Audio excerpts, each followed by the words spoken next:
Good afternoon, welcome to the magnificent Motor City, Detroit! Home of the labor movement, home of the UAW since 1935. Is there anybody here from the labor movement? Anybody here? How about the UAW? Let's hear it. Anybody here from Kildee's office?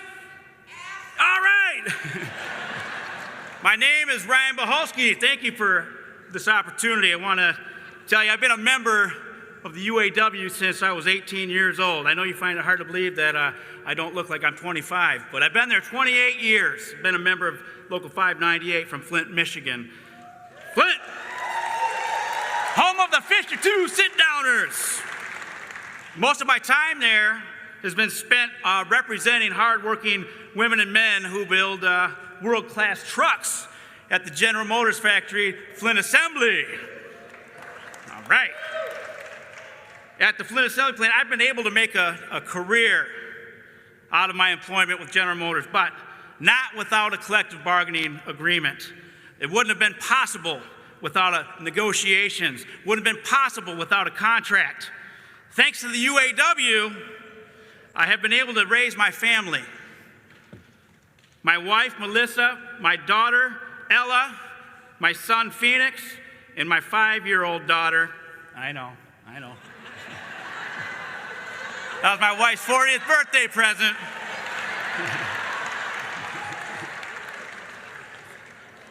Her name's Dylan, by the way.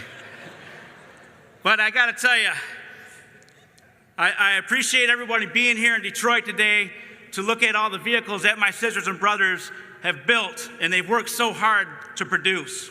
You know, over the years, the last 2 years, the Biden and Harris administration has taken concrete steps to reverse many of the harmful policies implemented under President, I can't even say his name, that rolled back the clock on workers' rights, access to affordable quality health care, and civil rights. Before assuming office, the president said he intended to be the most pro-union president, leading the most pro-union administration in American history. You've shown that you will, and you have, and you work with all of us and focused on pressing issues that impact not only our members, but all of our workers. We would like to thank you for firing NLRB General Counsel Peter Robb, who unilaterally dismissed our case against Honeywell for brazenly locking out our members. You have openly embraced collective bargaining rights and made the expansion of unions a stated goal for your administration. The White House Task Force on Worker Organizing and Empowerment has also been extremely helpful by mobilizing the federal government's policies and programs to empower workers to organize and successfully bargain with their employers. Last month, they signed the CHIPS Act into law, ensuring that the U.S. does not run into the issues we saw during the pandemic come up again, forcing us to keep thousands of union-made vehicles in lots unable to be sold. These initiatives will help grow the U.S. economy and create hundreds of thousands of good-paying middle-class jobs in advanced manufacturing and other fields. We've also been working to gain more investments to aid with the transition to electric vehicles and to support the infrastructure needed to create a strong EV industry in the United States. Because if they're not built here, they will simply be imported. The transition to electric power is also taking hold in agricultural implement in heavy-duty industries. With the election of President Biden, we are working at every leverage point to demand these jobs are good union jobs, good paying union jobs in the United States. At the end of the day, the lasting solution is to elect policymakers who will protect the workers, their rights, and fight back against efforts to take away people's ability to collectively bargain, and that's what we have with President Biden. I want to thank UAW Region 1D Director Steve Dawes and my President, UAW President Curry, for this amazing opportunity to introduce to you the most union and labor-friendly president in American history, kicking ass for the working class, President Joe Biden!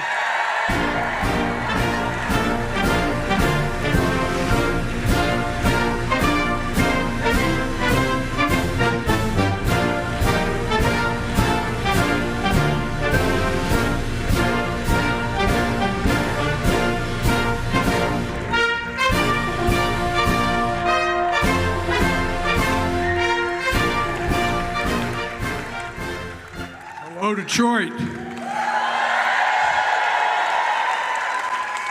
You have chairs. They're going to say you've been standing a hell of a long time. You don't have any chairs there. Well, please sit down. You've probably heard twice already everything I'm going to say.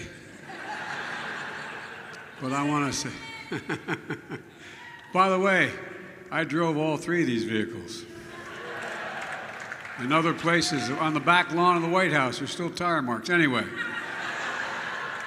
it's great to be back at the auto show, and I want to thank you, Ryan, for that introduction. And I say to your wife, child, no purgatory for you, straight to heaven, being married to Ryan. I tell you. Governor Whitmer, thank you for the invitation today. Where's the Gov? There you go, Gov. As my mother would say, God love you, dear. You're the best. You're the best. And that short guy next to you on your right, I don't know, man. Get up here, Lieutenant Governor.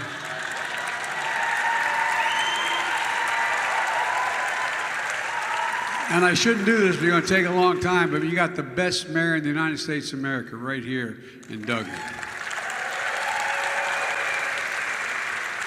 He had to spend more time with me than he never thought during the last, 2 administrations ago. We're sitting one day in the Oval Office, I swear to God, and President Obama turned to me and said, Joe, go fix Detroit. I said, oh, no problem. None. And I put myself in the hands of your mayor, and I know every single neighborhood and most homes in your state, in your city. But anyway, thanks, Mike. You're a good friend. And so many other people that are here. You've heard most everybody else speak so far. My colleagues in the Senate and the House, you've heard from Commander Dingell. I tell you what, I don't screw around. Whatever she says, I do. And by the way, as everyone will tell you, she's over here, Mr. President. No. But guess what? She's always right. Debbie, I love you. Thank you. Debbie's like my sister, just tells me what to do, and usually she's right. So, anyway, I want to thank everybody for being. Look, and Mike, thanks a lot for the passport in the city. Our infrastructure law, by the way, as we get off the airport today, you know, and this is not what this is about, we're investing $80 million in your airports. $80 million, everything from the restrooms and the stations to a little bit like the governor's doing, fixing all your roads and everything else around here. But at any rate, look, and my friend Ray Curry is here. Where are you, Ray? Ray, there you are. As the saying goes in Claymont, the city I moved to in Delaware when I was in third grade, UAW brung me to the dance. And I got elected in 1972 as a 29-year-old kid to the United States Senate. And it's because we used to have the highest percentage of auto workers of any state in the nation, higher than here, because we had such a small population. And we had about 14% of our entire population was auto workers. We had the largest Chrysler plant outside of Detroit, and we had the largest GM plant. And we had an awful lot of carriers as well. So anyway, I want to thank you all. I also want to thank the CEOs of all the major auto companies who are here today for leading the way. They've stepped up. You know, you all know I'm a car guy. I'm here because the auto show and the vehicles here give me so many reasons to be optimistic about the future, and I really mean it. Just looking at them and driving them, they just give me a sense of optimism, although I like the speed too.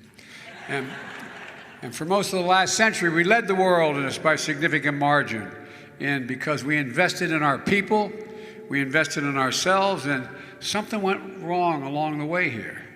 Something went wrong.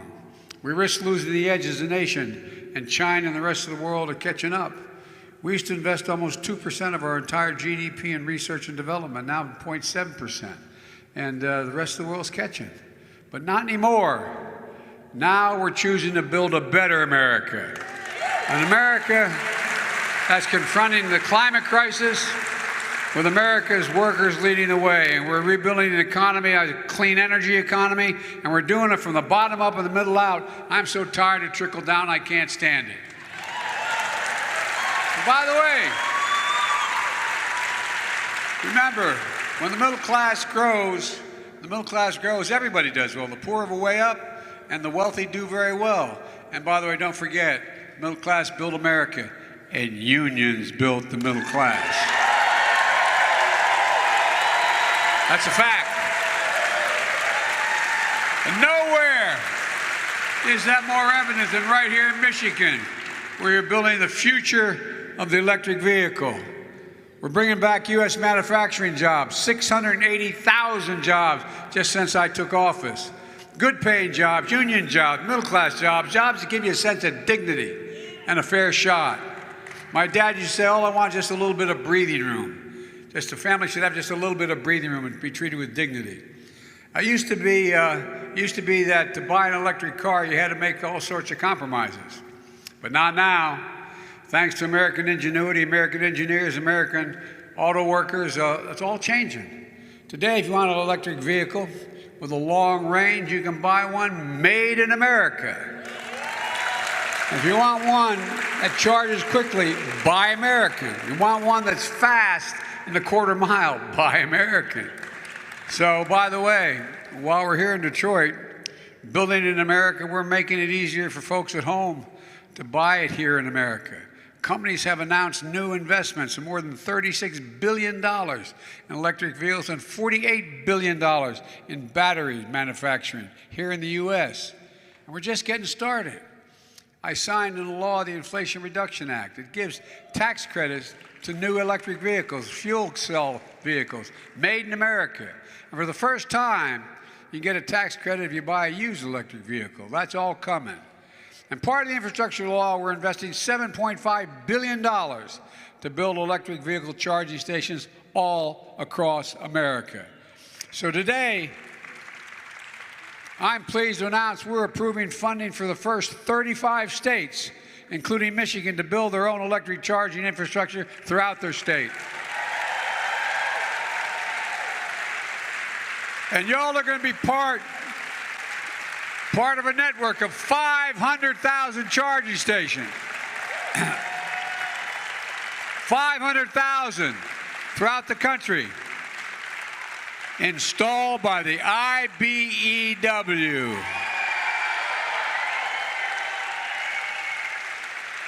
Who I owe a special thanks to for the last election. Look, folks, the Great American Road Trip is going to be fully electrified. Whether you're driving coast to coast along I-10 or on I-75 here in Michigan. Charging stations will be up and easy to find as gas stations are now. We're also going to invest $7 billion to make American car companies and have the batteries and other critical materials they need. The auto companies like Ford, GM, Stellantis, I still am inclined to say that other word, Chrysler. My dad worked for them for a while. Are all our partners here. They made commitments. We're investing billions of dollars in themselves to go electric. And we're lucky to have the most skilled auto workers in the world, and that's not hyperbole. The single most skilled auto workers in America are right here today, the UAW. I'm not joking. You know what I tell people? What I tell business, and I'm not joking, whether I'm speaking to the Chamber of Commerce or the Business Roundtable or any of the major organizations. Why am I so pro-union? They don't give you the credit. The American people don't understand. For you to go through the apprentice program and other trades, you got 4 or 5 years like going to college. You're getting paid a little bit, not a lot, but you're working like hell before you get certified. And it's cheaper long term to hire you because you do it the best, it lasts the longest, and in fact, you do it with everybody. No, I really mean it. And by the way, we don't tell people that.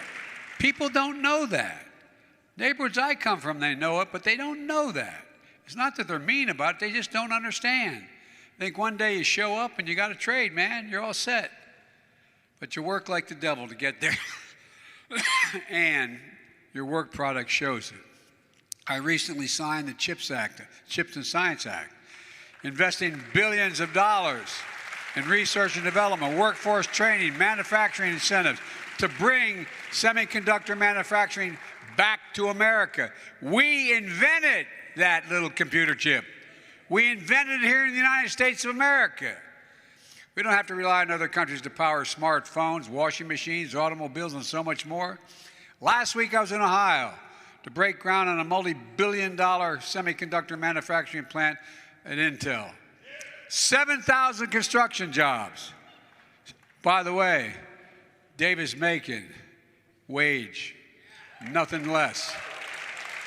And folks, 3,000 full-time jobs making an average of $135,000 a year, and you don't need a college degree for all those jobs.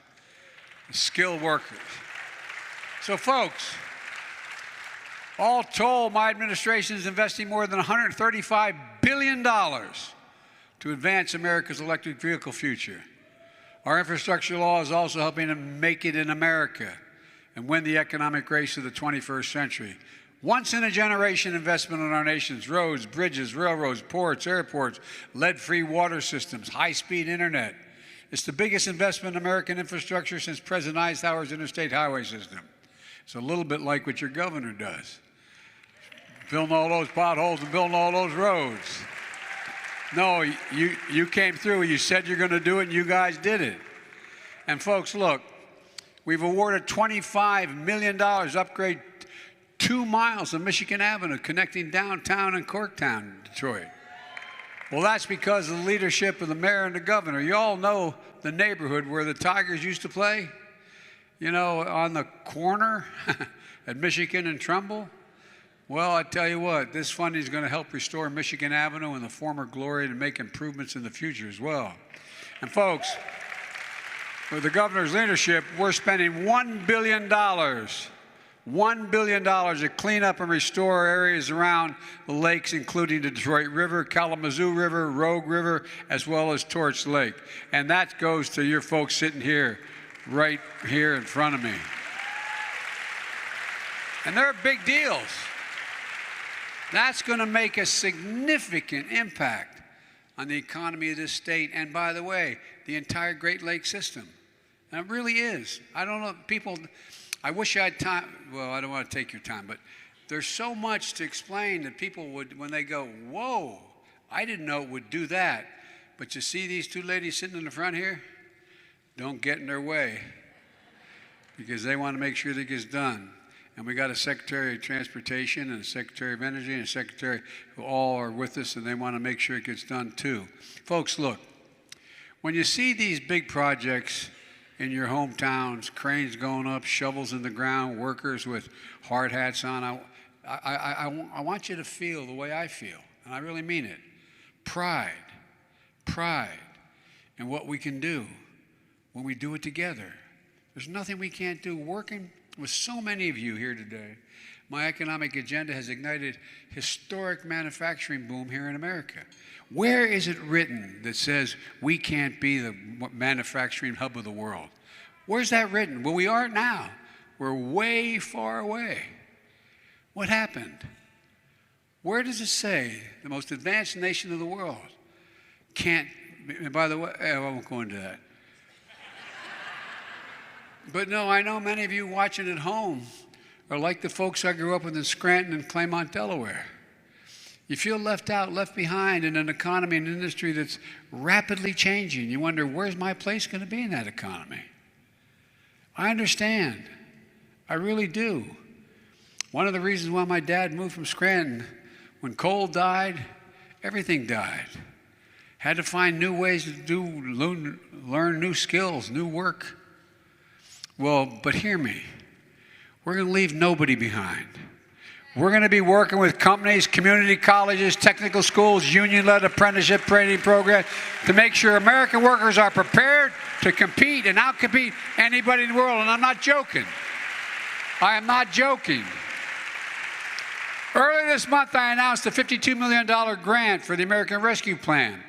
That's a partnership right here in Detroit, including the big three, United Auto Workers, to train workers and upgrade factories for electric vehicle revolution. For example, just like they used to be building carburetors, you ain't going to be doing that much anymore with electric vehicles. But we're going to have to build an awful lot of vehicle batteries. And the first people to get those jobs, the first people to train for those jobs, the people that are going to be able to do those jobs, anybody displaced. Anybody displaced. You know, I work with longshoremen back in my state and around the country. And you know, when we got all this new modern equipment to deal with the supply chain, to speed up product coming in, well, we put all these new cranes and equipment in. But I made a deal with I suggested that the business side of that equation was anybody displaced by any modernization, they got to get the jobs to run those cranes. They got to get the jobs to be trained on every new thing that was going on. And the same thing's going to happen with auto workers. Anybody displaced because they're not in.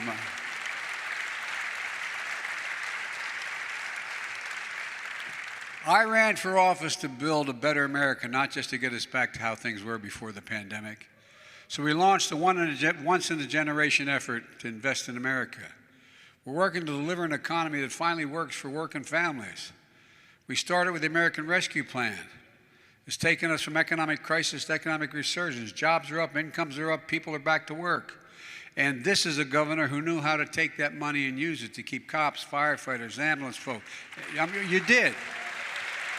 Some of the governors literally pocketed the money. They wanted to reduce taxes with it. But you used it to keep people employed, keep schools open, keep it all running. You're a great governor. You're a great governor. And by the way, American manufacturing is roaring back. Just since I've been in office, we've already created 10 million new jobs. More jobs in that time period than any time in American history. Unemployment rate is 3.7%, near a 50% low, a 50-year low. But there's more we can do. But the American people should have confidence that we are on the right track. We're doing all this while cutting the deficit at the same time. Used to always hear from my friends on the other team, yeah, they spend a lot of money and maybe some of it worthwhile, but they're just increasing the deficit. Guess what? First year in office, we reduced the deficit by $350 billion. And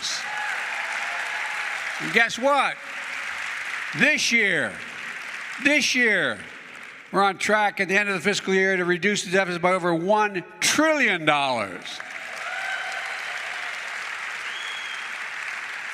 And we'll cut it by another hundreds of billions of dollars more over the next decade because of the Inflation Reduction Act.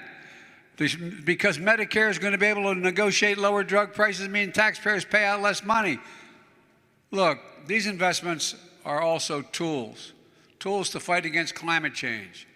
Building cars with zero tailpipe pollution, running on a cleaner grid, making and inventing the technologies that are going to power the future. Let me close with this. When President Obama and I took office back in 2009, the auto industry was on its back. We were told, as you remember, and this was one career, and by the way, as I said, all kidding aside, my state used to have the highest percentage of auto workers of any state in the nation. They're all gone now. It's all gone now. But used to have the highest percentage. And guess what? We were told when the automobile industry was going belly up that it would never recover. And the answer, we weren't going to be able to sell American-made cars at the same rate as we did before. But we didn't listen. And this is the God's truth. Because the debate we had internally was, and I made the case, so the president, we bet on the UAW to bring it back. Swear to God, you brought it back. No, I'm not joking. Think about it. The UAW brought it back.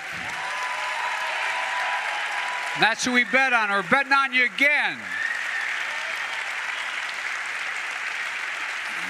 You got a lot of help from American engineers, from American innovation. We extended a lifeline, and we stepped up, and we saved more than 1 million jobs. Because of that work, the U.S. auto manufacturer is in a position today to drive full speed ahead. I believe we can own the future of the automobile market. I believe we can own the future of manufacturing. American manufacturing is back. Detroit is back. America's back. And folks, we're proving it's never, ever, ever a good bet to bet against the American people. Never, never, never. You just got to remember who we are. We are the United States of America. We are the United States of America. And there's literally, I mean this sincerely, there's not a damn thing we can't do. Nothing, nothing, nothing, if we do it together. God bless you all, and may God protect our troops. Thank you, thank you, thank you.